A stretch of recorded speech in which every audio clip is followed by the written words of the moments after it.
Today. Sorry guys, just a little beat up from my day off, but I'm live, and I'm gonna tell the Discord we're live, and I'm sure it'll say something. We're live on Twitch. See you all there, and it'll post and all that good jazz. Man, so I had quite an adventure. It was a really good time. I really needed that, and yeah, I can speak more about it when people are online. I think one thing I do want to kind of talk about is kind of the distinction, at least in my mind. I don't know if it's a formal distinction, but the distinction in my mind between hiking and going on a pilgrimage walk, right?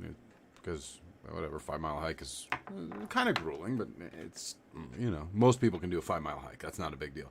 5 mile pilgrimage walk, that's not the same thing. Not that most people can't do it. I think basically anyone can do it. It's probably easier in a way than hiking because you're, at least half in trance, or almost half in trance maybe. But it's not the same as just like, oh, I'm just going to hike whenever, and walk 5 miles. So with that said, I think the notification will go out on the Discord shortly. People should show up soon and we can get going. Any second now, I think. Maybe. Oh, there we go. NyQuil. Yes, sir. Good morning, bro. It's good to see you in here. I know you weren't able to make it live on Tuesday, so I missed you Tuesday. I missed you yesterday. So it's good to catch up with you today, man. Cosmic. Good to see you, bro. Welcome. It's not showing me an accurate count of anyone, as per usual. Who else? But Kaz, you were here. You said long time no see. I feel like you were here on Monday. Maybe not. Maybe it wasn't. Maybe it was last week. The time's all blurring together. Spent a lot of time down south recently. Southern Colorado. Snow off the Bluff. Good morning and welcome. Yeah, a lot of time in Southern Colorado, Arizona, all that. Oh, that picture at the end was a very special feeling. I don't usually smile that high up in my head. That was a very special feeling. So yeah, I guess we'll talk. People are. I have no idea how many people are here because it's not showing me an accurate count. It looks like Fragility's here. Fragilities. Esoterico Isra. So there's a lot of people here. It's just not showing me yet. So I'm just going to trust and talk. So I'd gone down there with Carter may even be here. Carter is Lady Stardust. So she kind of rode shotgun for me because it was just an impromptu trip and I wasn't really ready to do it. And she helped me out. She drove, from... We went out, we drove to New Mexico, crashed, then we drove to the, not crashed, but like went to bed. Then we drove to the chapel, it's like, kind of like a compound where the Santo Nino is. It's like, because there's a few sanctuaries there, and it's fascinatingly non-denominational. The one sign that I neglected to take a picture of, or that I really wanted to, I neglected to take a picture of a lot of stuff, but the one sign I really wanted to, and I just completely spaced, says this is a sacred space. Please respect the devotional practices of others. I thought that was phenomenal. Like you see that on you don't see that on a church, or you don't see that in Jerusalem or anything like that for sure. I just thought that was a phenomenal sign to have up. So we went there. Carter drove me 5 miles back out in the desert. She drove back there, and she hiked around, and I did my pilgrimage walk there. And so I was thinking on the difference of like, well, should I have just stayed there and gone hiking on that trail with Carter? Her feet seemed to hurt less and all that stuff. And of course, no, that's not the point, right? A pilgrimage, the point is the walk itself. So before I began walking, I made offerings to my ancestors and offering to the spirits of the land, and prayer to God and Santo Nino, that my steps, each step be taken as a payment of repentance, for me or anyone who needs it, and that that I could endure the discomfort and wounds that will be taken as to take the place of other punishments or judgments that might be coming. Like if you got to put out punishment, let's give credit for time served, kind of. And if I didn't merit that punishment, great, put it on someone else's tab, awesome. And so that becomes the idea of the walk, is that it's not, you're not wearing the most comfortable shoes and hiking boots, etc., because that would diminish the amount you're getting out of it. Particularly, my goal was to wear through my sandals, which awesome job I did.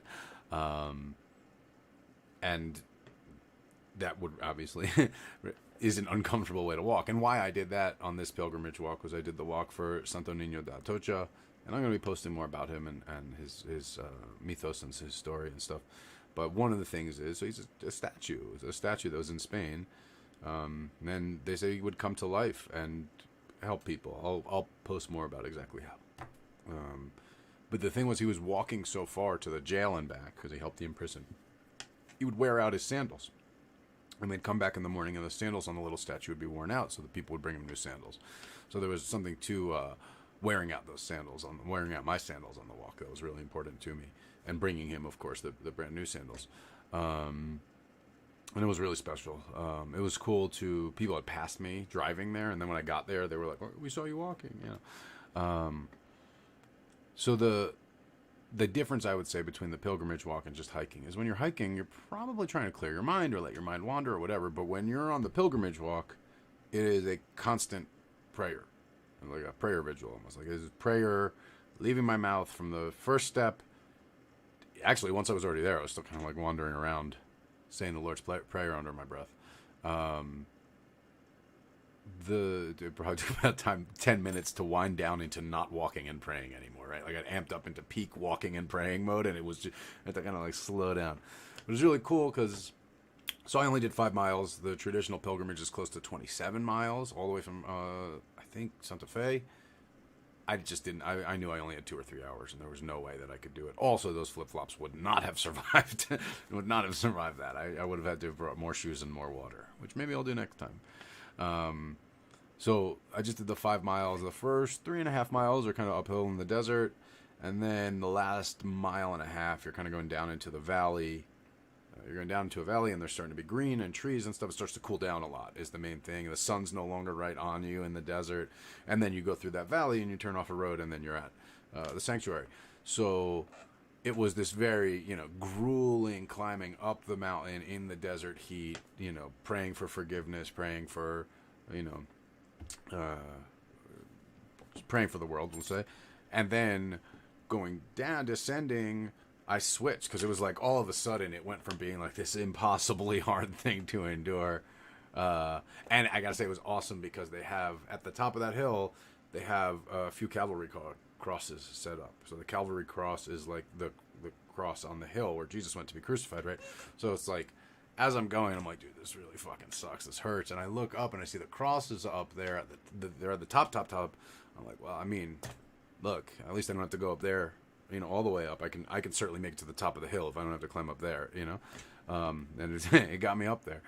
And then going down, all of a sudden it goes from like praying for mercy and forgiveness and all that to all of a sudden it's Psalms of praise. Like, so it's just singing the Psalms as I walk down the mountain.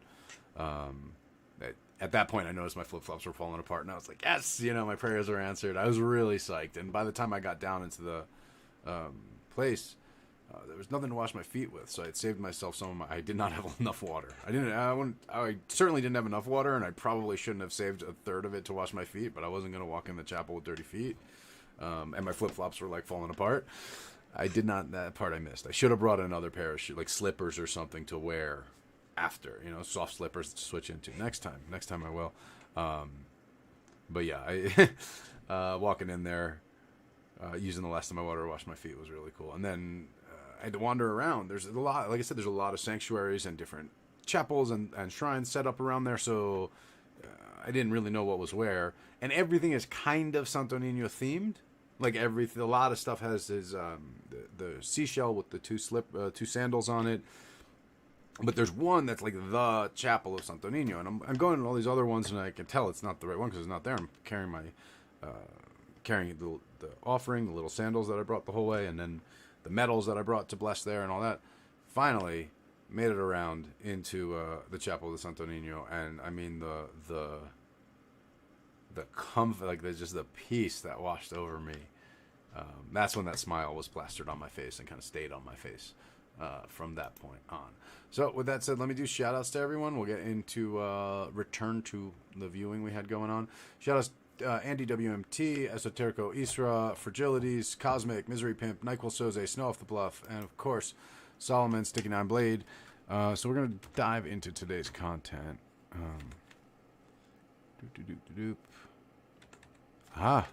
There it is. I don't have too many tabs open. I kind of cleaned that up before I left town. Let me do this. Nope, this. There we go. So we were on part 4. Weren't we? We were on part 4. We certainly were, because I know we finished part 3. Should be right around here-ish. I'll wait for Mashiach to come and do that. Huh? No, we're before that. It's a propaganda by the great leaders of the country. No, I feel like we're before. I don't think we went more than 30 This is minutes. what's in the front line. Yeah, this is where No, we're there's at. a series on Netflix. Yeah, this is definitely where we're at. So I'm going to line it up because I think we have some new folks with us today. Like, what the hell are we watching? Why you're here? What is the deal of this? All that. So let me line that up for everyone. So this is Rabbi Alon Anava. He's in Tzfat in Israel. He is, a very skilled Kabbalist. Very, very sharp scholar. This particular series that we've been watching is a series he's doing on what's called the Erev Rav. In Exodus, it says that when the children of Israel went out from Egypt, an Erev Rav, a mixed multitude, went out with them. And so in the Zohar, which is the book of splendor, it's sort of the book that has collected all the oral tradition and the mystical tradition and magical tradition of Judaism. It talks in that about the Erev Rav meaning something totally different than just a random group of people. That the Erev Rav were in fact these lower souls that Moses tried to kind of vouch for their redemption, and they went out of Egypt with the children of Israel, but Moses got in deeper. Actually has to reincarnate every lifetime to keep working on that project because they were far from being saved, and some of them can't be saved. There are 5 groups of these types of souls. There are the Anakim. I'm going in the order he did it. So the Amalekim, the Amalekites you hear about in Scripture, they're the ones, it says in the Scripture that they attack the old and the weak at the back of the caravan when the Israelites were traveling. And he says the Amalekim, that those souls kind of have reincarnated, and you can tell by sort of their nature. They reincarnate in the form of, people who control the world. Heads of governments and corporations and media companies and all that. But people who control things, who run things, and do it with power and might instead of justice and sympathy, and it's for themselves, it's not for others, and all that. So that is Amalek reincarnates as that. Then he talked about the Nephilim. The Nephilim are the fallen angels that mentioned in Genesis that fell in love with the daughters of Adam, or in lust perhaps with the daughters of Adam, and decided that they didn't want to be angels anymore. They're giving up the angelic status. They're going to stay here as earth. As humans. God in turn punished them by sending them down to the bottom, but in their brief orgy, they had incarnated 30,000 souls that continually reincarnate. These are the Nephilim. That they are so the root of these souls is in the Nephilim, is what they say. The actual Nephilim are chained down, what they say, at the bottom, Lamata. Those 30,000 reincarnating souls. Are the ones who built the Tower of Babel, a bunch of other stuff, but they are distinguished. Their wickedness, distinguishing wickedness, is like extreme sexual prurience, right? Basically, he used the word adulterers. It's not exactly adulterers, because adultery, the only adultery in the old law is if a married woman has an affair. Other than that, there's no adultery. And what he's talking about with the Nephilim is far broader than just a married woman having an affair, right? Everything from, rape, molestation, anything beyond like sex for reproduction becomes dubious. Even porn, right? He's like he said, the whole porn industry and the internet's focused on porn and all that, he blames on the Nephilim. So now we're talking about a different one. Now we're talking about the Giborim.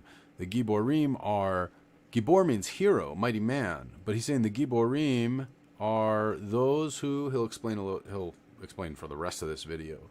Those who, I'll let him do it. So what we're going to be diving into here. He's just about to finish his commentary and go into the teaching. When he goes into the teaching, it's basically how I always teach. If you guys have seen me teach before, a clause will be read in this case in Aramaic, because he's reading from the Zohar, which is in Aramaic, not Hebrew. So I'll read a clause, not a whole sentence, but just a clause of a sentence. translate, give commentary, then go back. This is just how we learn, and we learn word by word, letter by letter, word by word, phrase by phrase, sentence by sentence. This is how we build a working, very good knowledge. So that's what we're going to be going into. He does use Hebrew and Aramaic and some Yiddish, just terms of art, slang, whatever, because he's speaking to a Jewish audience. So I'm here to help translate that stuff. If there's stuff where I feel like he's way off base from any research that I've done, and I don't think there really is from here, then I will make a comment. Or if there's something where maybe he's not bringing the focus on that point, but it's nonetheless an important point. For example, when we talked about the story of the Nephilim, that is very much the same story of Lucifer, Michael, all that stuff. So I'm going to connect dots. If there's some dots that he's just not connecting because it's not part of his talk, but maybe as a topic that we talk about, I'll pause and connect the dots. Otherwise, I'm going to generally let him play.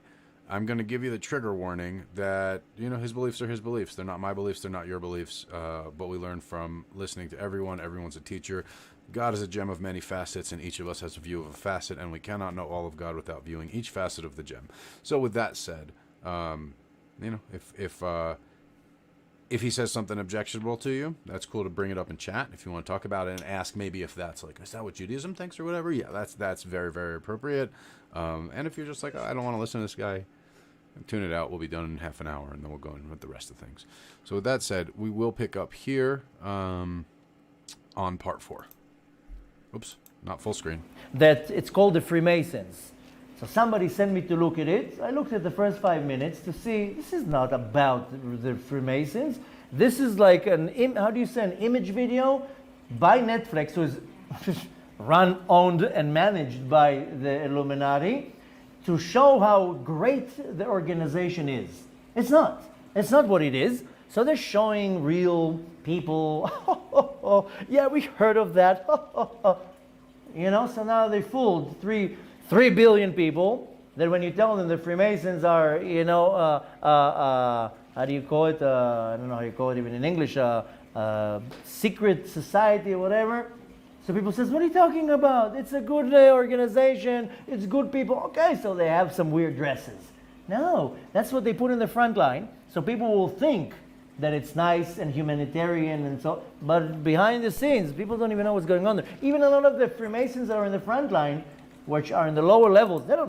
He's talking about Freemasons because he had just gotten onto the topic. Again, I'm going to jump off, but for those who are just joining us for the first time, he's talking about the Freemasons because he's talking about the Bonim. It's basically the same word in how he led into this topic. It's the same word in Hebrew for Freemasons and the people who built the Tower of Babel.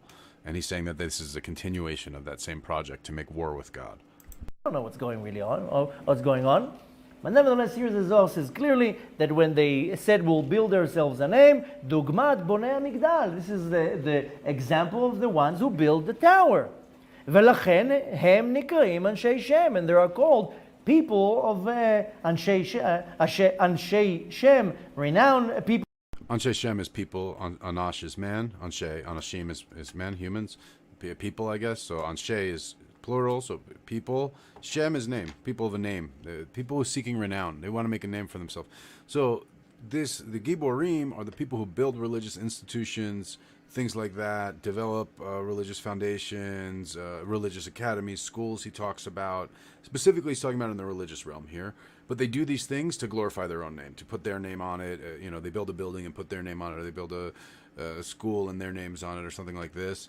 And he said that's the same instinct that went into the building of the Tower of Babel. They wanted to make a name for themselves, and still they do it. People, the men of renown and mighty men and so forth. But in our days, a lot of people who have money, and I'm talking about billions, not millions, sometimes what they acquire or build is just to show how high you have money.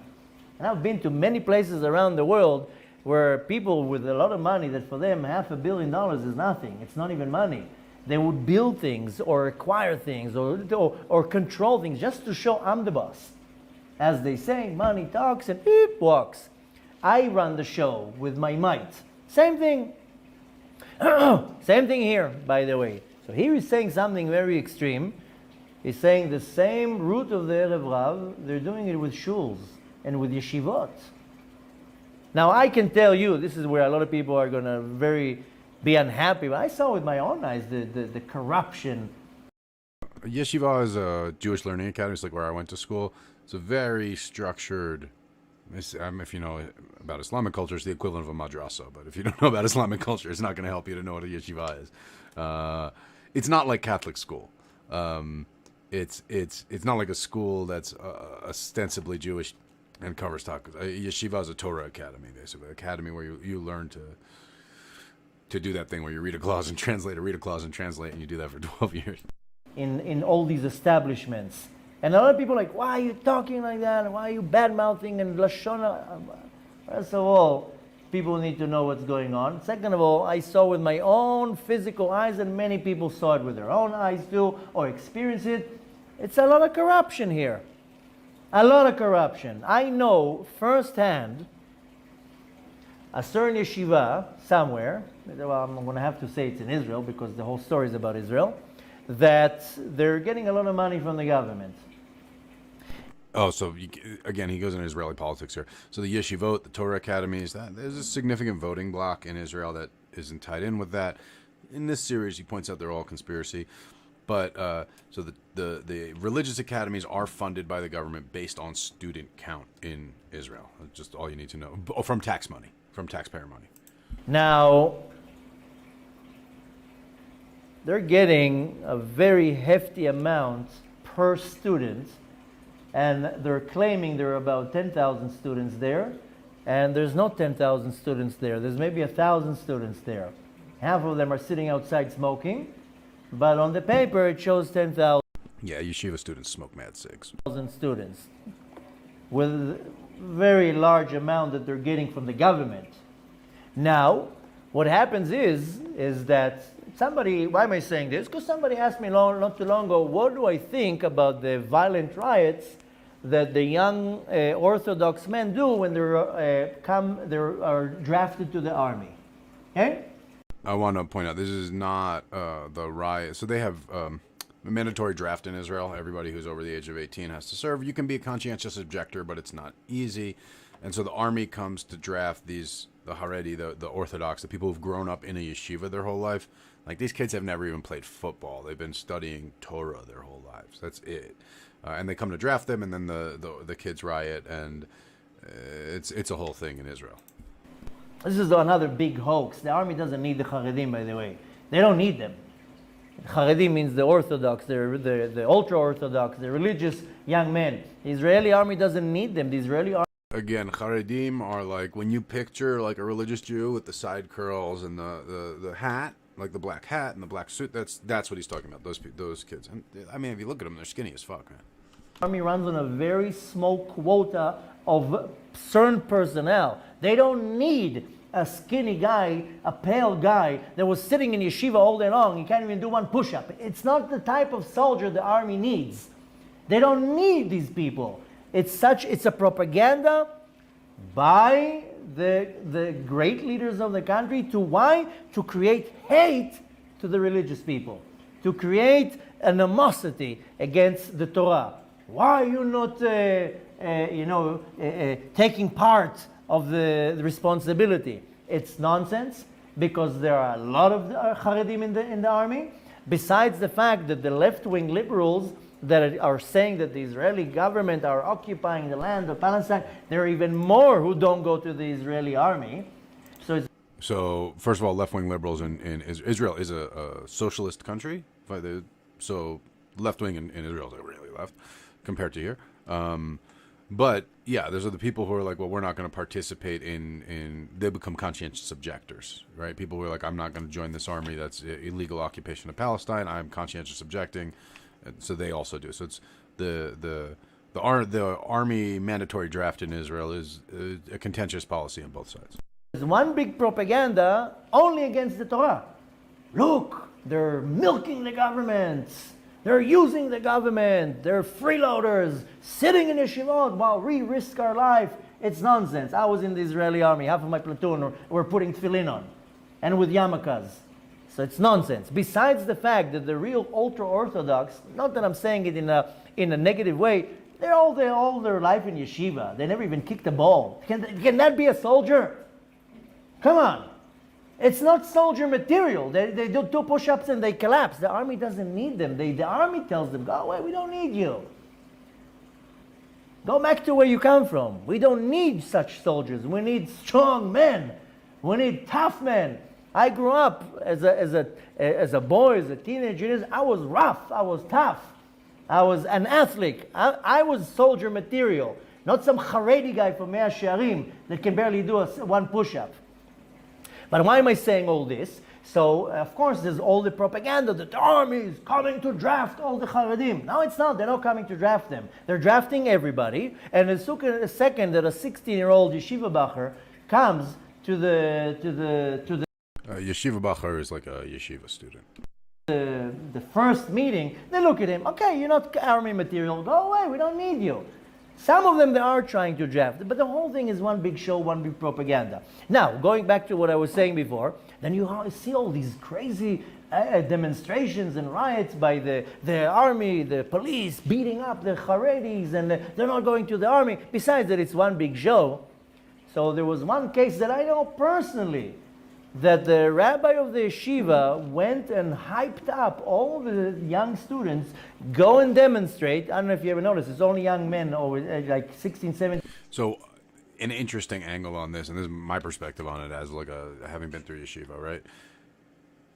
I wasn't Haredi, right? Like I'm not that orthodox, so we had boys and girls in class together, but Haredi yeshiva is young men only teenage boys, 100% a box of teenage boys and propaganda, right? It's not that different than like an ISIS training camp in that way. And so, indeed, the rabbis hype them up to go riot. And of course, the rabbis are these old men with beards. They're not going to go out and riot. They just hype these kids up. They're going to draft you, all this. 17, 18 who were demonstrating in these demonstrations, hyping them up. This is a war against the Torah. Go and defend the name of the Torah. And you see these young men rioting against the police and the army because they're thinking that they're going to fight the fight. Again, for people joining us the first time, Torah is the law, the Hebrew Bible, whatever. Of the Torah, but really that head of the yeshiva corrupt, reeks from corruption.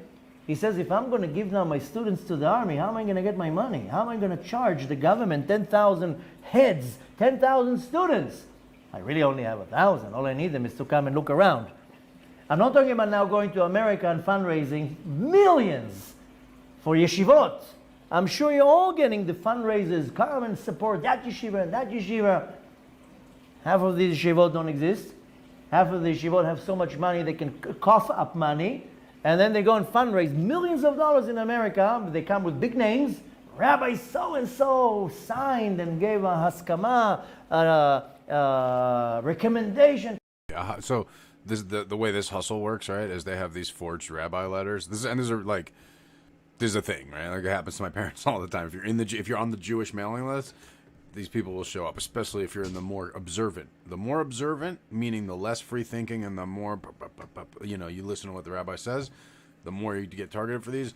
And they show up like the Mormons knocking at your door, but they show up with a fucking, sometimes it's real, I guess, but the scam he's talking about is they show up with a fake letter of recommendation with the rabbinic stamp on it, seal with the Hebrew and all that, saying that this is my, recommendation from the rabbi, saying, boom, we're legit, we're collecting money for a righteous cause, in this case, schools, yeshivot. This whole one big show. And I'm not saying a lot of it is legit, but a lot is not. And the average individual doesn't know what's legit and what's not, who's the fake, who's the real. So I know personally about this individual who is so corrupt that they're faking the amount of students there so they can get from the government a lot of money, going to abroad and fundraising millions, not 100,000. And then when a real organization, a real yeshiva needs money, all they get is, no, we already donated to the big one. But the big one doesn't exist. Give it to the real yeshivot. And this guy's, he reeks from corruption. People give him honor, kissing his hands. Oh, Rabbi so-and-so. If I will say out loud the name, I'll be ostracized, killed, mocked, ridiculed, attacked. I'll wait for Mashiach to come and do that. I don't need to do much. Mashiach by himself, before Mashiach, all the junk is going to start surfacing. You know, a big rabbi from Yerushalayim said, start doing tshuva because the show is going to be embarrassing. The second that Mashiach comes, Tshuva is repentance, and Mashiach is the Messiah. all the junk is going to be revealed. Whether you are an adulterer, a rapist, a molester, a thief, a crook, everything will surface. The shame. People are going to jump off roofs from the shame.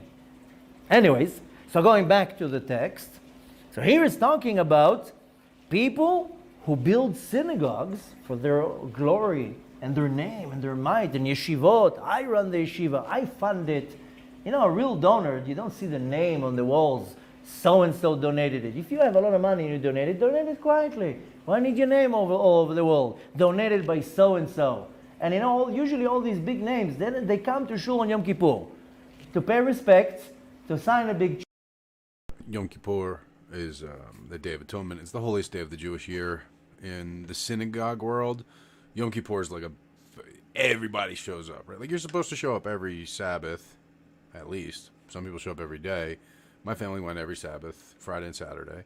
But Yom Kippur, like people you haven't seen all year show up. That they are a member of the synagogue just so they can show up on that one day. It's, I guess, like Easter.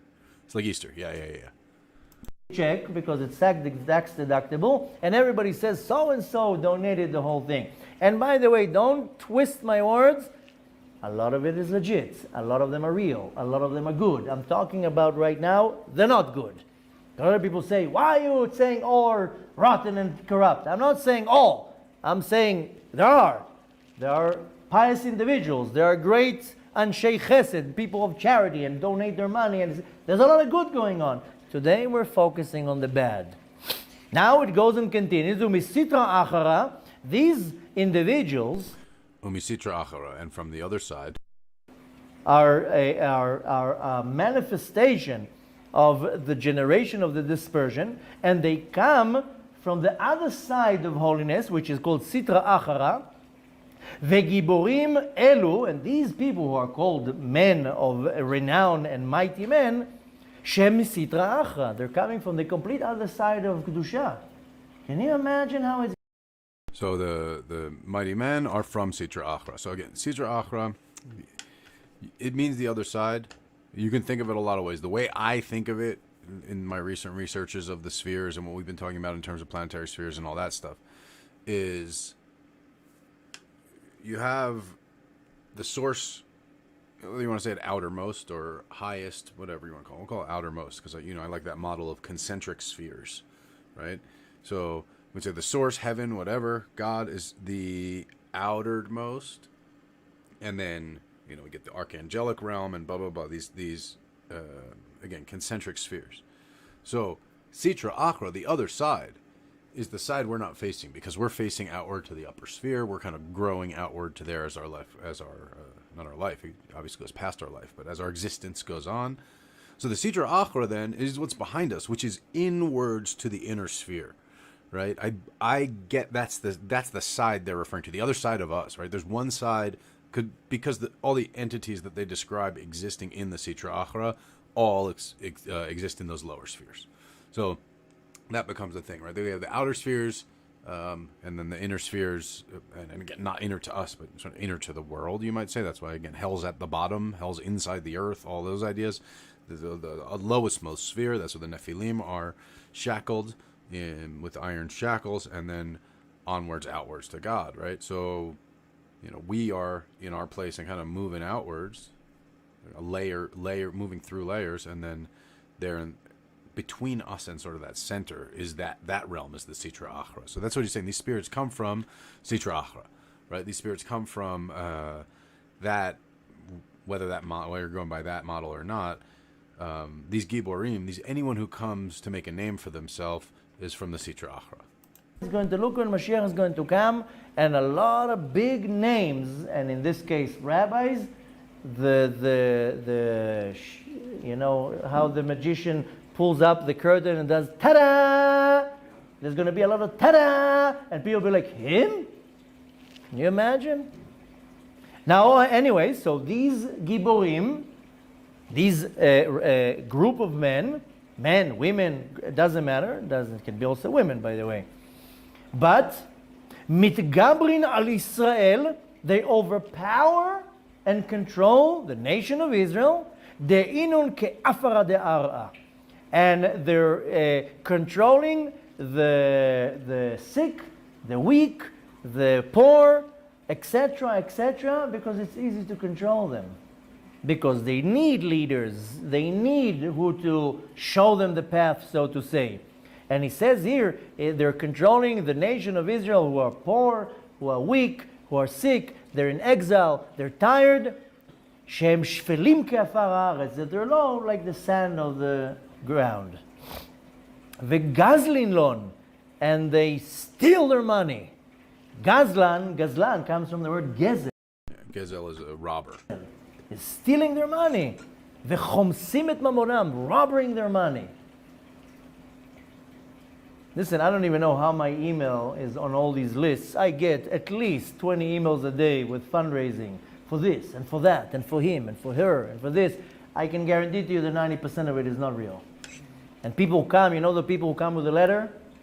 You ever read that letter? I can write you a letter and put a stamp on it. What's the big deal to go to a store that makes stamps and write something? You know? Oh, wow. How'd that happen? That was weird. That was real weird. It was like the Illuminati took over my computer. I wasn't even touching my computer. It was real fucking weird. You guys saw that? Did that happen for you? Are we still connected? I wonder what happened there. Yeah, we're still streaming. That was weird. All right, well, I'll pick it up there. That was weird. Are you punishing yourself? Equivalent to Christian organization? Other people say, why are you saying or rotten? Going to abroad and fundraising, millions, like 16, 17, 18 who are demonstrating. And I'm sure you're all getting the fundraisers, come and support that yeshiva and that yeshiva. Half of these yeshivot don't exist. Half of the yeshivot have so much money they can cough up money. And then they go and fundraise millions of dollars in America. They come with big names. Rabbi so-and-so signed and gave a haskama, recommendation. This whole one big show. And I'm not saying a lot of it is legit, but a lot is not. And the average individual doesn't know what's legit and what's not. Who's the fake, who's the real. So I know personally about this individual who is so corrupt that they're faking the amount of students there so they can get from the government a lot of money, going to abroad and fundraising millions, not 100,000. And then when a real organization, a real yeshiva needs money, all they get is, no, we already donated to the big one. But the big one doesn't exist. Give it to the real yeshivot. And this guy, he reeks from corruption. People give him honor, kissing his hands. Oh, Rabbi so-and-so. If I will say out loud the name, I'll be ostracized, killed, mocked, ridiculed, attacked. I'll wait for Mashiach to come and do that. I don't need to do much. Mashiach by himself, besides, before Mashiach, all the junk is going to start surfacing.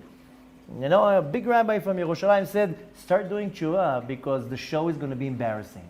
The second that Mashiach comes, all the junk is going to be revealed. Whether you are an adulterer, a rapist, a molester, a thief, a crook, everything will surface. The shame. People are going to jump off roofs from the shame. Anyways, so going back to the text. So here it's talking about people who build synagogues for their glory and their name and their might and yeshivot. I run the yeshiva. I fund it. You know, a real donor, you don't see the name on the walls. So-and-so donated it. If you have a lot of money and you donate it quietly. Why need your name all over the world? Donated by so-and-so.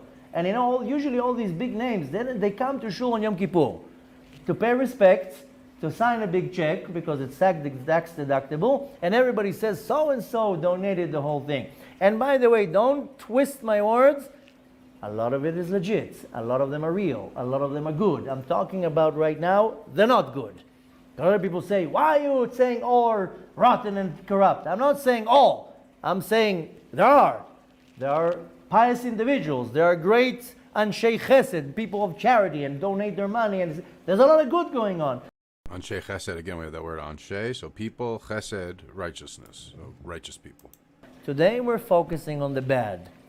Now it goes and continues. Umisitra achara, these individuals are a manifestation of the generation of the dispersion, and they come from the other side of holiness, which is called Sitra Achara, Vegiborim elu, and these people who are called men of renown and mighty men, Shem Sitra Achra, they're coming from the complete other side of Kedusha.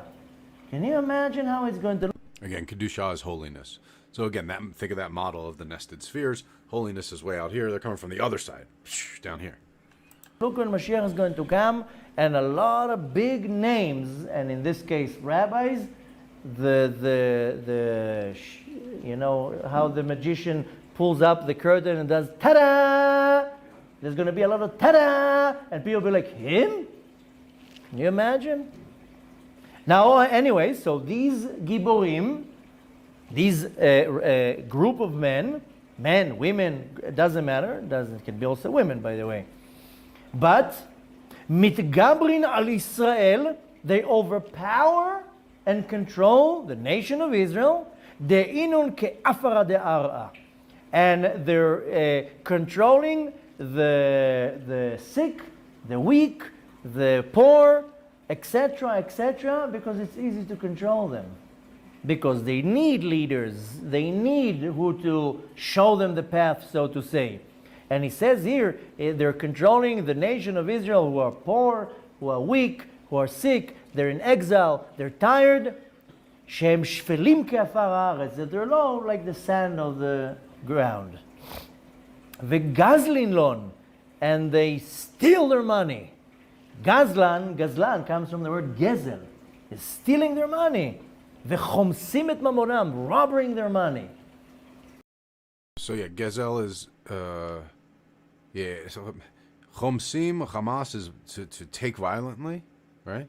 Gezel is to steal from more, I guess, like a thief in the night stealing from you. So they steal from them and they rob from them. So one by threat and one by cunning or something.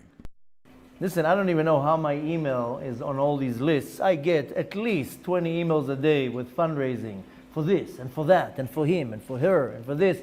I can guarantee to you that 90% of it is not real. And people come, you know the people who come with a letter? You ever read that letter?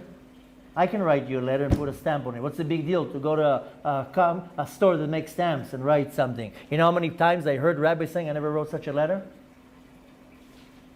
And again, a lot are legit, a lot are real. I'm talking right now the ones who are not. And the sad thing is that they're hiding behind Jewish organizations. And by the way, this is exactly equivalent to Christian organizations, Muslim organizations, etc. What do you think that, you know how much money is donated to the Palestinian Authority? Billions. Billions. Where's that money? Because Mahmoud Abbas has a private jet. And the rest of those clowns, they're living in mansions. They're all worth 300 million, 400 million, 500 million. People are these poor people who are naive and gullible. They're coming and showing them pictures of skinny babies, tortured people, the Israelis, what they're doing. People donate, pouring money on them. You know, in when there was the earthquake in Haiti, right? Was it an earthquake or was it tsunami? What was it? An earthquake, right?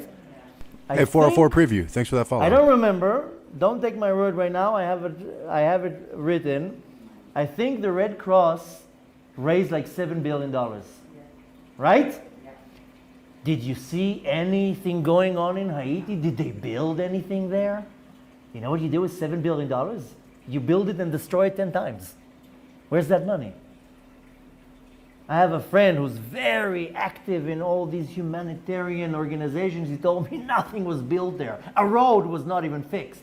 Nothing was built there. Where's that $7 billion? I remember for months, you would go on Google, on Facebook, on YouTube. It had already a... Anyone who's seen how FEMA works in the U.S. or the Red Cross, like you talk to the Nomad guys, right? Like 1,000%, it's the same everywhere. Banner on it, donate to the poor people of Haiti, homeless, and where's this money? So you know what? You are a crook. Take $7 billion at least. Give $2. Do something. You're taking it all to yourself. This is a chazir. This is a chazir. Chazir's a pig. So it's not only the Jewish organization, it's everywhere. And all these big organizations that people are all, the Red Cross, you know what a mafia that is? what a money machine it is. And then when real people need the donations, there's nothing. It's a joke. Again, anyone who's been through Katrina or anything like that, you tell me. But anyways, let's go back. Mitgabrin al Israel de'inun ka'afra de'ara. They're overpowering the nation of Israel. V'gazlinon, they're stealing their money, robbing of their money and wealth. V'itbararat avidata. And by that, they're canceling the service of the average Jew because they a lot of, you know how many people are turned off by the Torah because of stuff like that? I can't even start. I definitely, this disconnected me from my faith for a very long time. Telling you how many people I know that they don't want to put tefillin on, they don't want to eat kosher, they don't do anything because they got burned. Tefillin is phylacteries. It's one of the, really in all of Judaism, but I personally think it's a suspect thing because I think it's a Greek practice. But it's this box, and you wrap it on your arm with these straps, and you make the Hebrew letters on your hand with the straps, and then you say the prayer over it, and the boxes have these little amulets in it, and one goes here, and one goes on your head. I have mine, but I'm not going to just put it on for show. But if you, nobody here has actually seen me do that kind of work. But anyway, it's a thing. I think there are functions for them, but I don't take it the same way as him. Anyway, he's talking about that, keeping kosher, obviously keeping the dietary laws of the Old Testament. From some idiot like that. I have a very good friend. Happens to be, has a lot of money. He wants to, he got so upset. He took his tefillin. He was somewhere, doesn't matter where. He walked into a Chabad place. He gave him the tefillin. He's like, thank you, adios. And when he called me, I told him, why were you punishing yourself? That's a stupid act. The fact that you are upset at the behavior, well, why are you giving your tefillin away? I don't want to do anything to do with it. I don't want to have anything to do with it. People are turned off because of the Torah, from this type of behavior. Needless to say, when it comes to the nations, you know how much anti-Semitism and hate is towards us because of this behavior? ועל ידי זה מתבטלת עבודתו יתברך אצל ישראל. Then so many Jews not serving Hashem מרוב הצרות, because they can't handle all this nonsense and the headache and the suffering. So Hashem, of course, just referring to God. אשר הם מצערים אותם, because the Erev Rav is putting all this pressure on them. Why can't the Israeli government, again, I'm talking about the Israeli government, it's everywhere. Trying to get a shekel out of the Israeli government, let's see you. Shekel's an Israeli dollar. When it comes to pay the taxes, if you don't pay, I wouldn't play with them. If it's Bituach Leumi, the Social Security or whatever, try to get money out of them. We pay like in Hebrew, it's a term, כמו ילד טוב, like a tatale, like a good boy. Every month we pay our Bituach Leumi. A year and a half ago, כמו ילד טוב, like a good boy. My wife had a child. She's entitled to receive what's called a ma'anak leida, birth, whatever. Birth benefit. Whatever. You got a lot of money. You think we got it? I didn't get nothing. All I got is come back, go here, go here. Bring this form, then bring that form. Bring that form. That's living in socialism. And at the end, the conclusion was, no, you're trying to trick us. Excuse me, here's the baby. What do you think, we bought it in the market? What do you mean I'm trying to trick you? He's almost 2 years old. I didn't get a shekel from Bituach Leumi. Disgusting. When I was sick a year and a half ago, people told me, Su Bituach Leumi. I don't need this headache. I'll be sick from the lawsuit. They're not going to give me anything. Loss of work, loss of workability. Try to get money out of the government, any government. So when it's saying that it says here, הם מצערים אותם. The Erev Rav is putting sorrow and suffering on the people. It's true. Trying to get money out of the government. Some housing assistance. Just today I heard this certain individual. He has this, not a podcast, like a live show. I like how he talks. He talks a lot of false language. I don't necessarily will promote him, but he speaks straight to the point. And he says, can you imagine, how can it be that in Israel, I don't know how it is in other countries, a third of the population in this country, they don't even have a house. Why can't you make it, like the government, that's what we're saying, why can't you make it affordable that people can buy a house? You know what it is to buy a house here? Anyways. And that was the first time I realized that if you're a renter, you don't have a house. That's weird. And we don't talk about it that way in America. We talk about homeowners and renters. We don't say people who have a house and people who don't have a house. But when we look at it that way, that's pretty crazy. And these individuals, nikraim ha'erev Rav mordim b'makom. So this Erev Rav, that they're doing it, they're rebelling against God.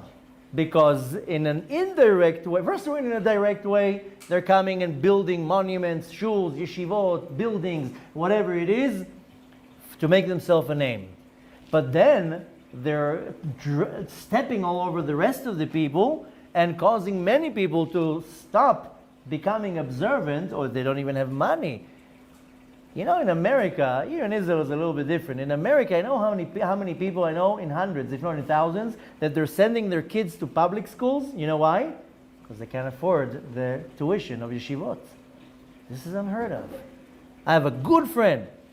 He told me with a heavy head, he's like, I went to public school for 2 years because we couldn't afford the tuition, and my brothers pretty much went to public school for the same reason. Alone, I have no option. This year my kids are going to public school. I have to take them out of yeshivot. I was like, don't dare. Putting them in public school, might as well just flush them down the toilet. He said, I don't have money to pay the tuition. I have 5 kids. That's unheard of. That a Jewish boy cannot get a Torah education because the tuition is $30,000 a month.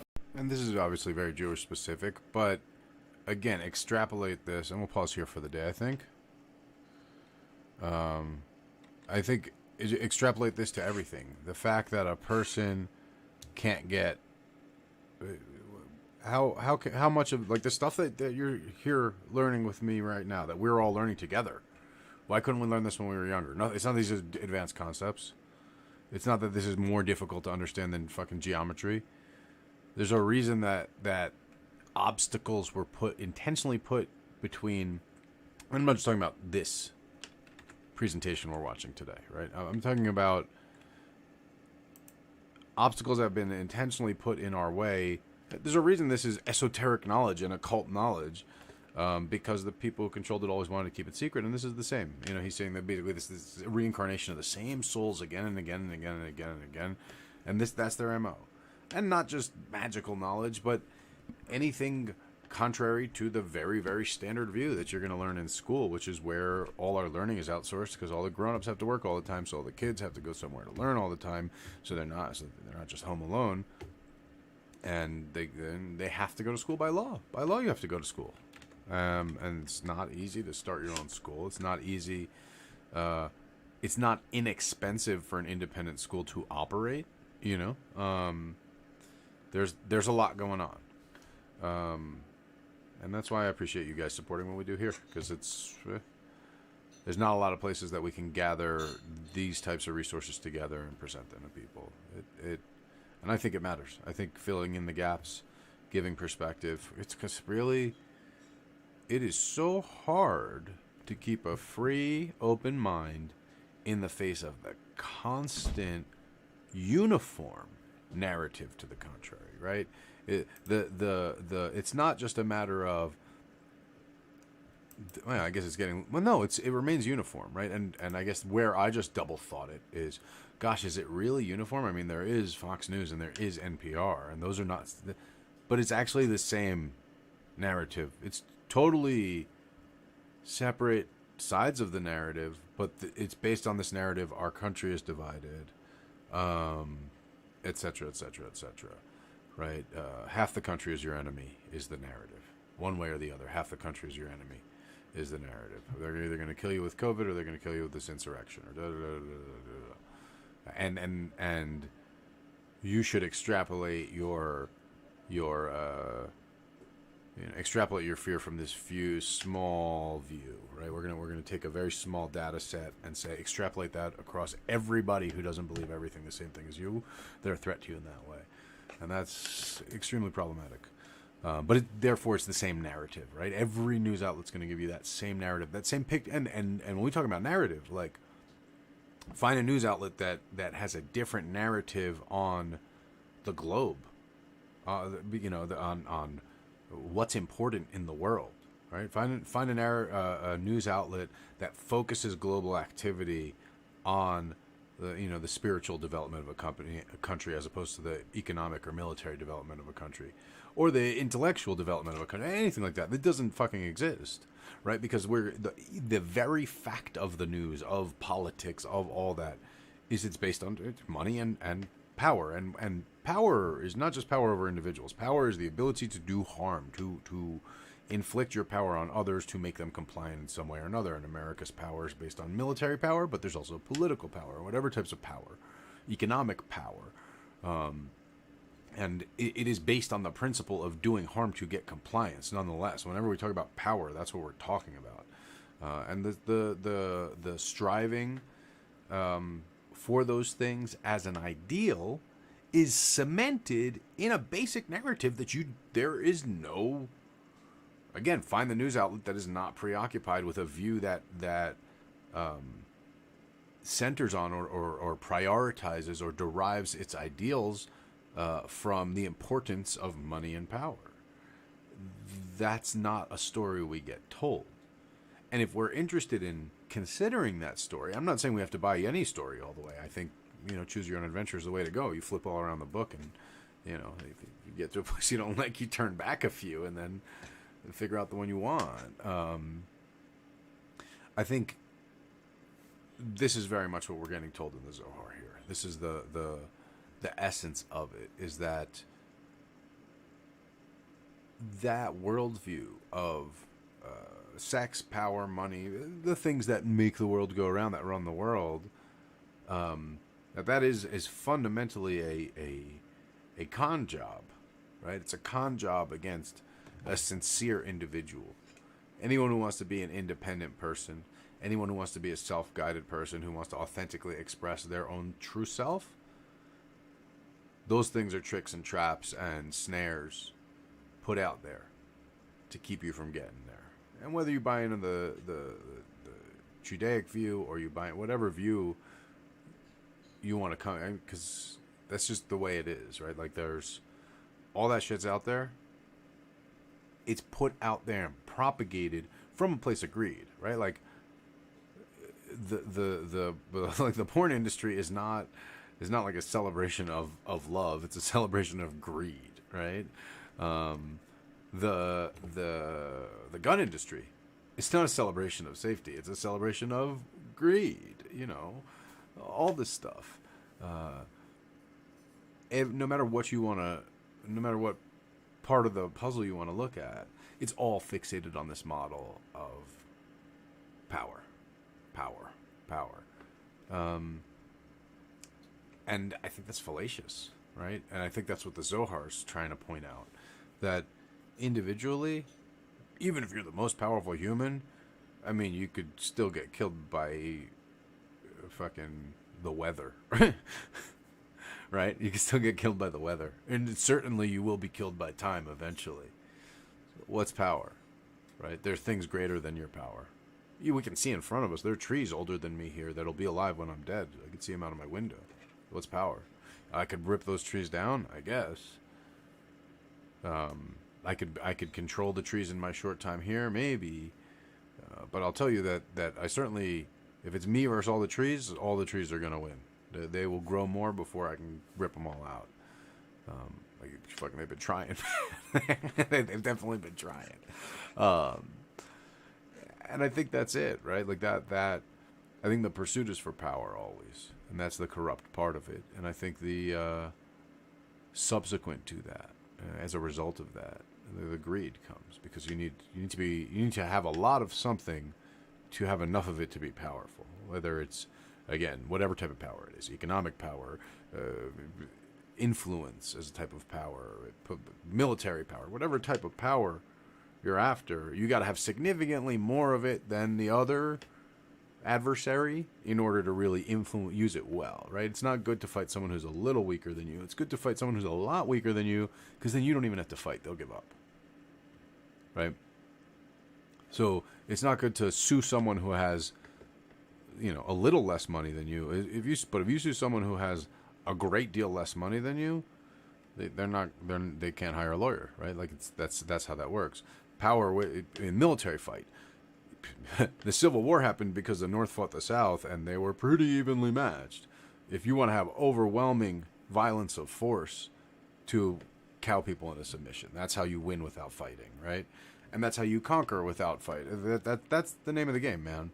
So, because people want, I don't know, for whatever reason, want to conquer,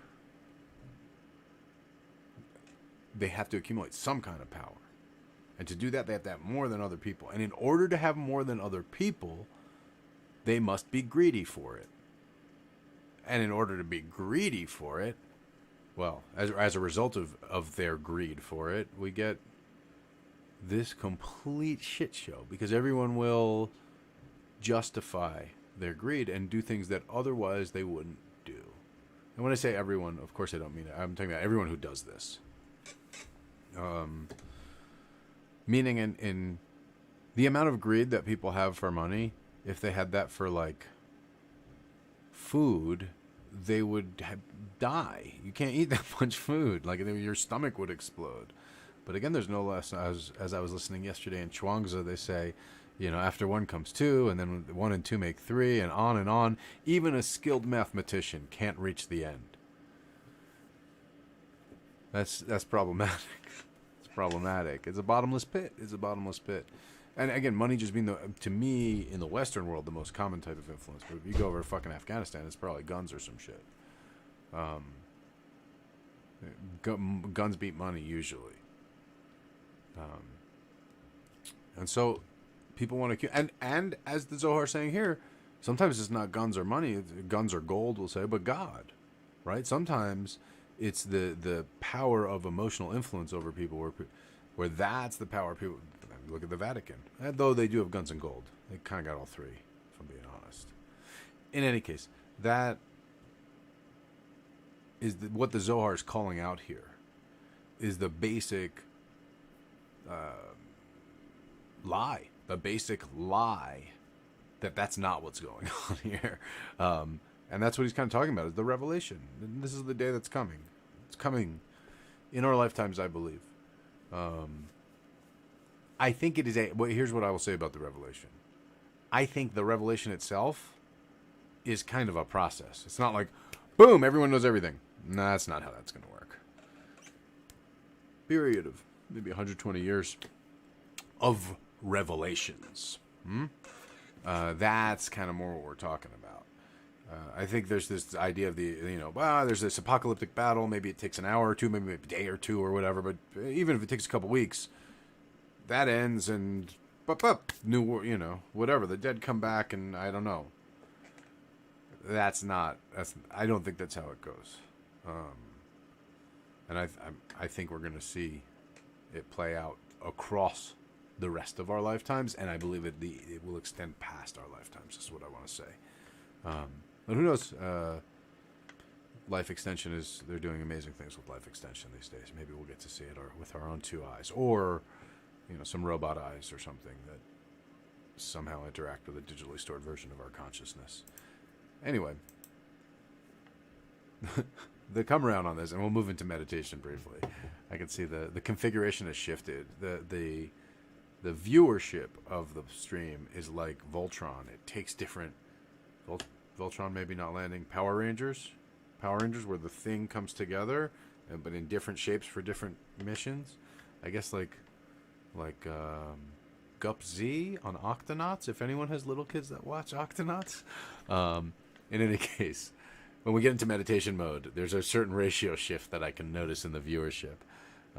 So I assume some people are going to be at work or school or someplace they can't really get into meditation. So that's all good. But yes, what the Zohar is talking about here is very much that striving for any of those things, all of those things, those types of power, and the practice of that, in this case particularly in the guise of religion. particularly in the guise of holiness. Particularly that is specifically what the Zohar is talking about. But it's an issue across boundaries, right? Like the legitimacy is not a real thing, and so anything that like assumes the guise of legitimacy is fundamentally presenting something kind of dodgy, right? That's kind of where I'm at.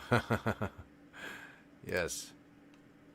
Snow off the bluff. Well, you can catch the recording, bro. You can definitely catch the recording, bro. So I'm checking things out here, see if we have any new. Ali Long followed. Esmeralda followed. 404 preview. I think I shouted out today, but thank you for that follow. And Kisa Kowalski. Oh, David Chen. Going through, doing the housekeeping on the shout outs. It's probably about meditation time. We'll go a couple more minutes, and then we'll zoom, segue into that. I'll kind of continue expanding on this idea of the Zohar and what they're saying here. So let's do a little sort of Hebrew breakdown here. They don't say the Jews anywhere. The Jewish people, nothing like that. They say the children of Israel, the children of Israel, the children of Israel, the children of Israel. So Israel, the second half of that word, El, is a name for God. It is what is appended to any name of any angel and a lot of the prophets. Those first three letters, Yisr, Yud, Sin, Resh. So it's Yisr, those three sounds. So Yisrael is Yisrael, Israel. When you squeeze it together, boom, Israel. Hooked on phonics worked for me. So that root, Yisr, means to straighten, to correct, to rectify, by the application of force for the most part, to smooth out, to, if you had a wire and it was bent and you straighten it and kind of get the kinks out of it, or if you were hammering something flat again. So on the one hand, it is the application of some amount of force or rigor. It's not necessarily violent, but there's an application. It's active, right? It's not just like letting it straighten out. It is like an active, energy engaging, force engaging, straightening, right? Or rectification. So Yisrael, right? Yisrael would be rectified by God, straightened by God. They say it struggled with God because he was Jacob was struggling with the angel, but that's Yisra has nothing to do with struggle. It's the wrestling uses the same root because you're straightening it's what you're doing when you're wrestling, right? You're straightening out the other person. You're kind of they're in a bent shape, as a wrestling shape, and to pin them you have to straighten them out. So it's the same root. When I read it, as I've been going into it though, like the use of that root is around that idea of straightening. If you have a piece of metal, like blacksmith, right, straightening that piece of metal or something like that. And those metaphors of the blacksmith straightening the metal, the weaver straightening the cloth, and all that, those are pretty woven into the Kabbalistic lore. So I think there's good ground to interpret it that way. Jacob did wrestle with the angel, and that's what the one commentary says, that's where the root comes from. But my own reading is I don't think that, right? So the children then of Israel are, well, you could either take it as the children of that straightening process, meaning the result of that process, sort of the faithful who allow themselves to be straightened by God, or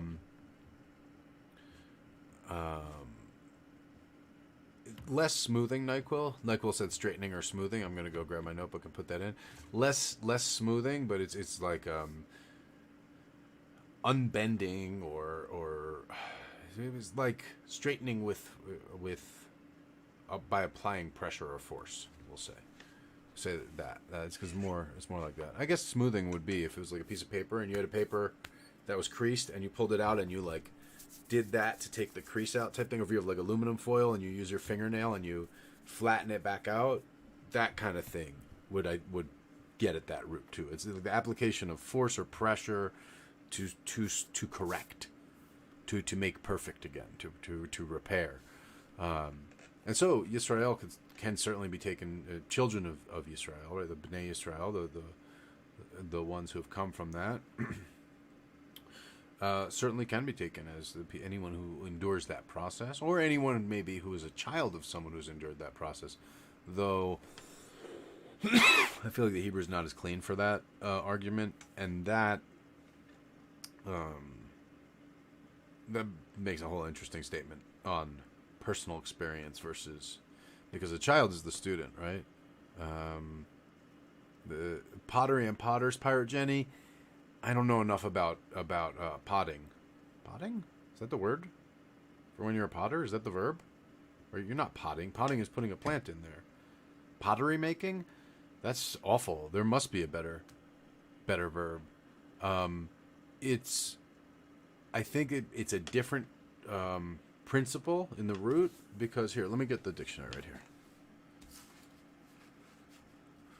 Because I think it's just more applied.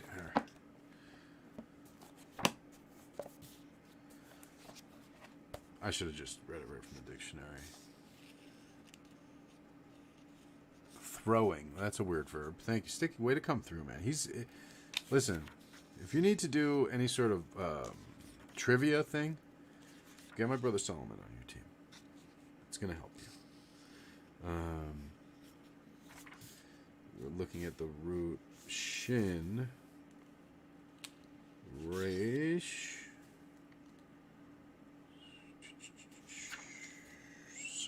So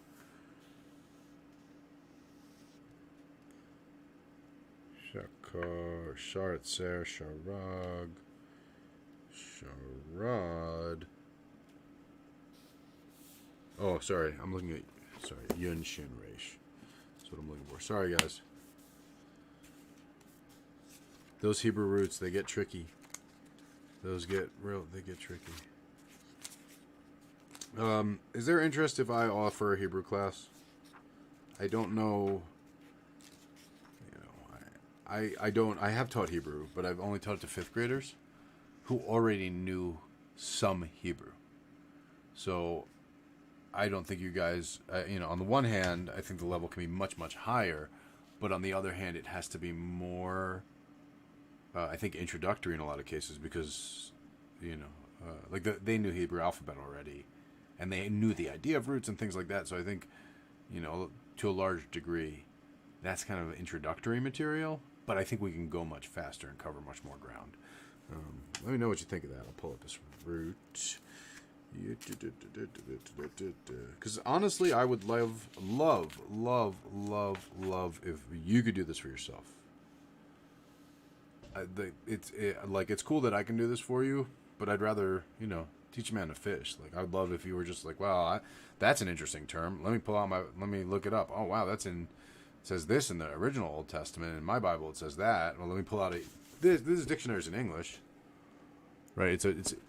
But it's organized. You have to be able to read Hebrew and shit. But if you can get that far, then you can do your own research. You can make your own interpretation. Which, to me, that's the obligation, is to read for yourself the scripture. That's, as I understand it, the obligation is to read the scripture for yourself, and let God speak to you. A gem of many facets, right? Marvel in the beauty of the facet that appeals to your soul, and find clarity and truth in it. So here we are. The word yashar,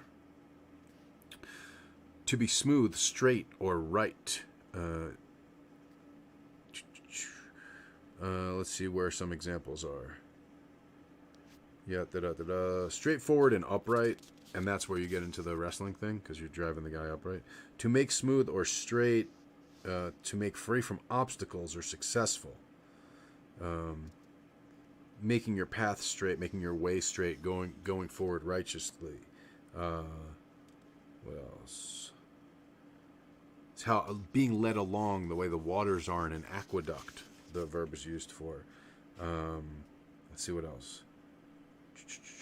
Gold that is made level, laid smoothly. So if there's like engraving, putting in the gold leaf, and kind of like we were saying with aluminum foil, making it straight and perfect in there. Let's see. Making something straight and level, like a floor or something like that. Straightforward, just, and upright. upright of heart. Straightness and uprightness. Similarly, we get, let's see if there's any other applications of the root. Yeah, Mioshor is like a level place, level country. Like a mesa would be Mioshor. Same root, Yud, Shin, Resh. Yeah.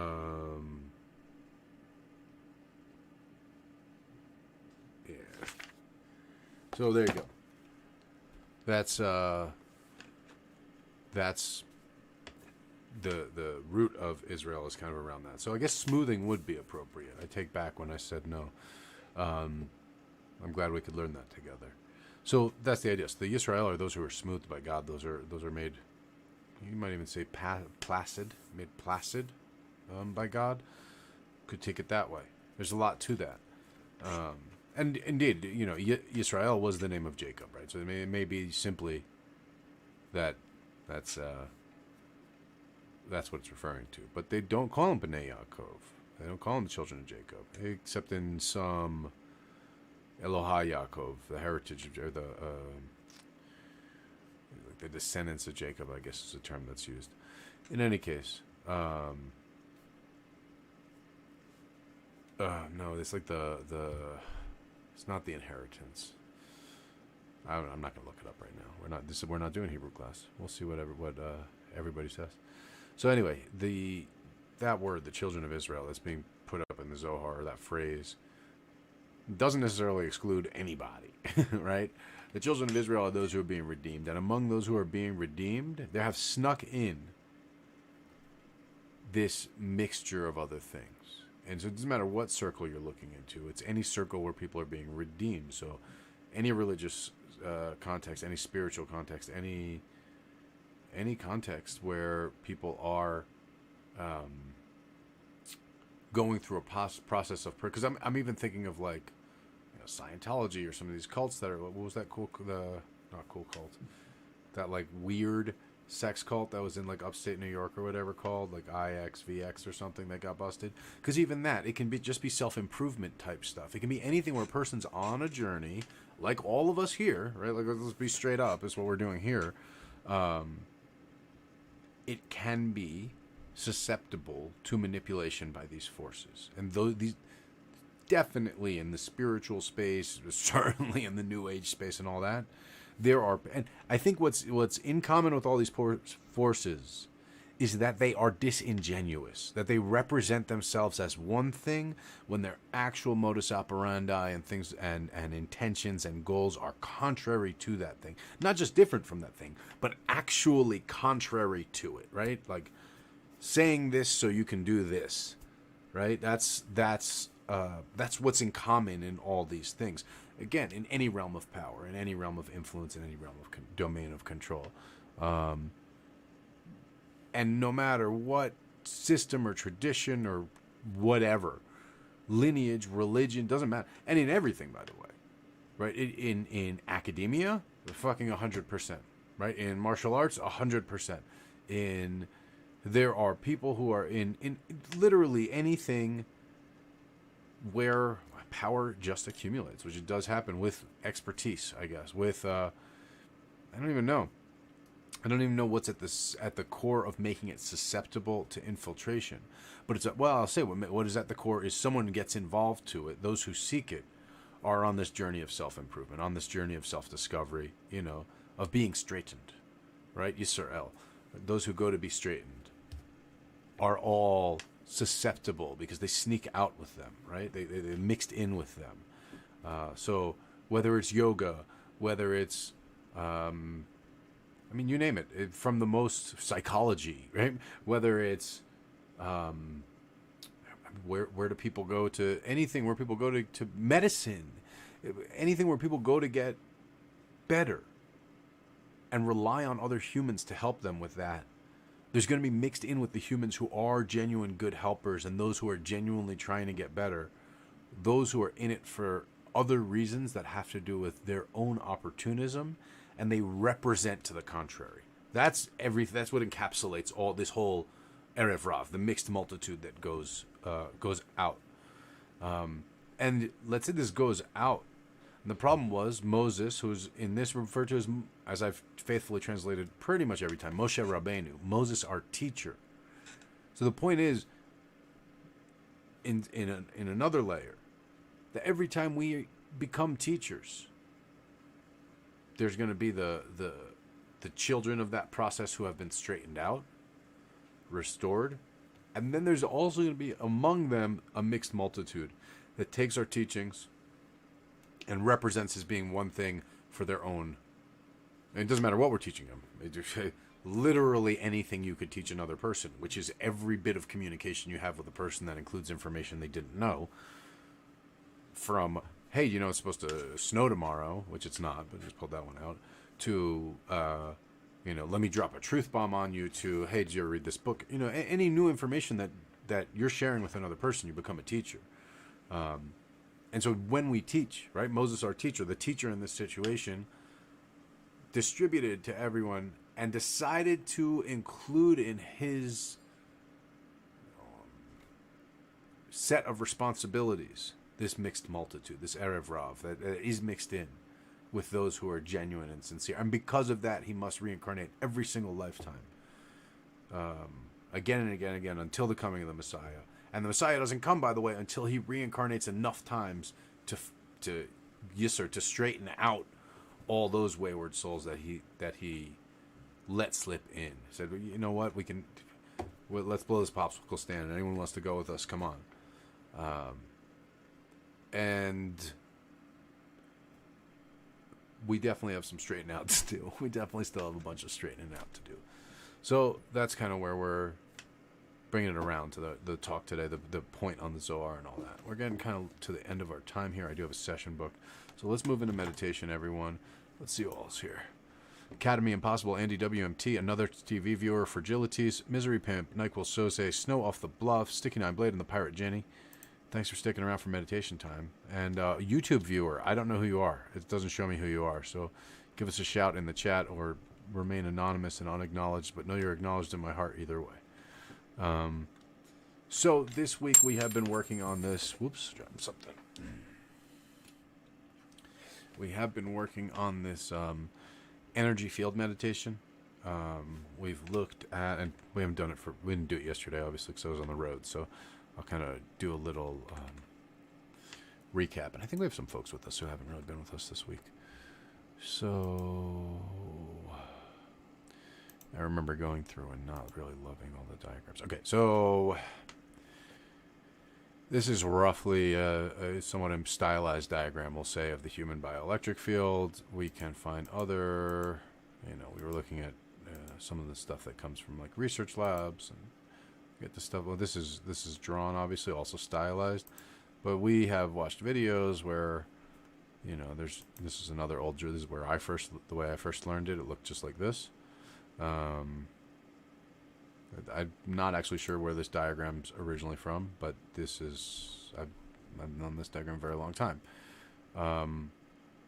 So this idea of a bioelectric field that sort of surrounds our body in that idea of nested layers, right? We have these nested layers of field as kind of represented here, where you have the inner toroid and the outer toroid.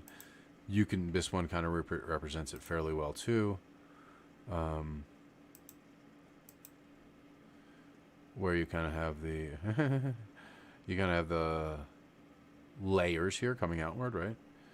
But these are two-dimensionally represented, so it's kind of, that's what I'm flipping back between sort of these two-dimensional ones and then this three-dimensional one, because it's a three-dimensional field. It surrounds. There we go. We kind of get this kind of idea of what it looks like. I'm trying to find more diagrams. I trust there's some highly skeptical people in here who want better. Oh, so heart math actually is the one thing. I believe it was, conducting human body, I think this is going to demonstrate sort of that if we wanted to watch YouTube videos of it. In any case, we can dive more into human bioelectric field and its representations and things of that nature in the future. Take my word on it, you got one of these, and science knows about it, and it's a burgeoning field, okay? So your bioelectric field extends out from your body in those concentric layers. A lot on concentric layers recently. Theoretically starts in your heart. Some people say, it's at each chakra. Some people say there's only one thing that's harmonically represented along the chakras, which I think that's probably true, because we know that's how energy works. And I'm one of those people. But also there's the idea that maybe it's brain, kind of root chakra, what your sex junk, and your heart kind of become then the three. But again, they're harmonically resonant either way. So with that said, the first kind of goal is to find the layer that's right above the surface of your skin. It's easier to find than your internal layers, and a bit easier to find than the ones more external to that. If you put your hands like this, maybe you will feel it. If you go like this, maybe you will feel it. If you don't feel it, you can do this. I'm rubbing my hands together, and then you will probably feel it. And if you still don't feel it, you can do this one. So you should start by doing that, and then after you do that for a minute or two, take your hands like this. Okay, so I've kind of bent my finger, all my fingers at the, what is that? I guess the second knuckle, right? Not the one that connects it to the hand, but the one after that, sort of at the middle of the finger. And then I bent the rest of the finger all the way over that to make what's called a leopard paw strike. For those who know leopard paw, it's like that. And what we're doing here now is we're going to take the fingernails and rub them against each other pretty hard. You can hear that. And we want to do it, it's kind of uncomfortable, but that clicking noise is what we're after. And we're going to accumulate the piezoelectricity in the bones of the hand with these vibrations. And then you'll definitely be able to feel your field. So kind of you do that for a couple minutes. I did it very quickly there. But you will definitely be able to feel your field if you do that. And so once you have a feeling for your field, and you can kind of know now that it's stimulated, sometimes the change in field, stimulating it in that way. I'm going to get into this article. But yeah, so the change in it, the stimulation of it helps us notice it register because it changed. We register change. We don't register the unchanging. Our consciousness doesn't register unchangingness. So do that, stimulate some change if you can't feel it. And then the goal is, and we'll put on the theta brainwaves, so I'll talk about the binaural beats in a second. And the goal is just to feel that energy field. And a couple different sub-exercises we've done. One is to bring that field into attunement with your ears so you can hear it. Another will be to bring it into attunement with other parts of your body so you can kind of make your body have the same frequency as that field, which is just outside your body. And the other is to project that field outward, to grow it in proportion and kind of expand and contract it and learn to work with it in that way. And between this and the Apple meditation, the Apple exercise, you will be pretty damn far ahead in your altar work, spiritual practice, doing magic, even just in praying and living life, really. So now about the binaural beats. I'm about to start them. They are recommended that you use headphones for these to have best effect. I recommend you have headphones either way because you may find that the frequency of the binaural beat makes the focusing on your energy field more difficult. About half the time I find it makes it more difficult. Half the time I actually find it helps. So having the option to work on the meditation with or without the binaural beat, kind of as you experience it today, I recommend that. I am going to get a timer set up. Timer. 10 minutes. We're running out of days to do this one. I love this meditation. I've been really enjoying it. I think it's a super good balance to the one we were doing before. So here we go.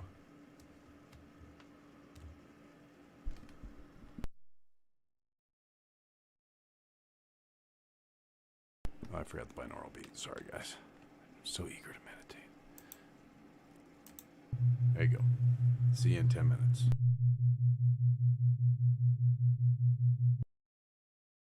Brush your teeth and... What? I've been paid for YouTube. I have YouTube Premium. Why in the fuck am I seeing an ad? Someone tell me why I'm seeing an ad when I'm YouTube Premium. It said it. Okay, we're better. Oh, because I'm not signed in. I see.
That's 10 minutes.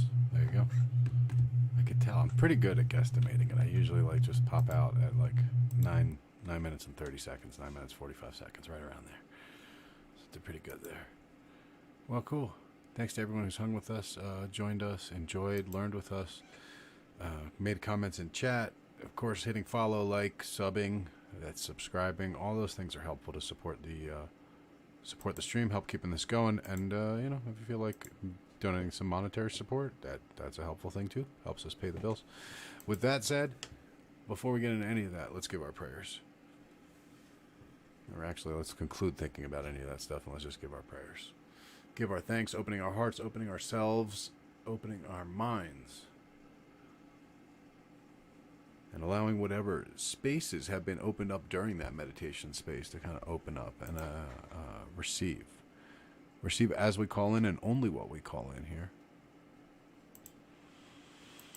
Let's take a first deep breath, exhale, and a second deep breath.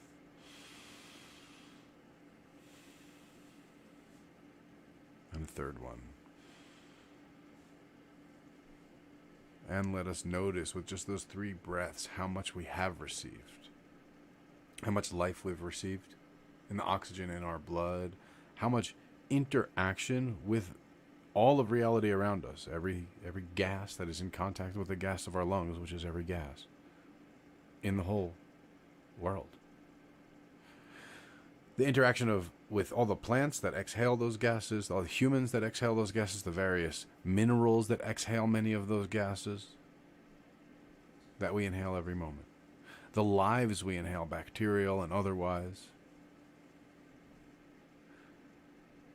Let us be grateful and open to our role in the cycles and processes completely unseen and unknown to us, of which we are nonetheless critical. Cycles and processes of unimaginable magnitudes that have developed to accommodate and plan on and depend on our existence as individuals.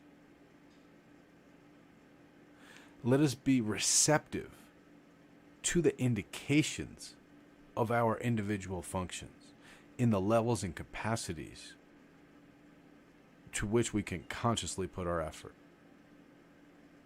Let us be attuned to those which are outside of our conscious attention and effort, that we may not resist in our role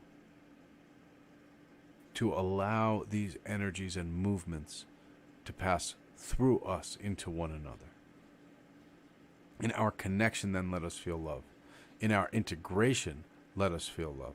Let us realize that there is no conflict within our totality, because it is of the same totality. That friction is not conflict, but is the precursor to synthesis. Let us seek to synthesize. Let us be receptive and open. Let us allow into ourselves and through ourselves the purest sources of inspiration from the highest sources of existence, the level of the Creator. And let us all, in our gratitude, therefore, say Amen. Everybody, as always, thank you. I bless you. I love you for tuning in. I got a reading coming up. I love you for more than tuning in, honestly. If you're sincerely on your journey, especially if you're doing this every day, you're coming here and meditating every day, I was saying it to Carter yesterday, when I feel that people are truly, earnestly sincere and pursuing their journey in that accord, I don't care how far along their journey they are. But if they're not, as long as they're trying and not deceiving themselves and others, then I love that. And, so I love you guys. So we'll see you tomorrow. We still got Friday of this week. Yep. And I got some special announcements that are going to be dropping on the Instagram. Nothing special for you guys on Discord, but going to be dropping on the Instagram. Maybe some more pictures of the Niño de Atocha medals and the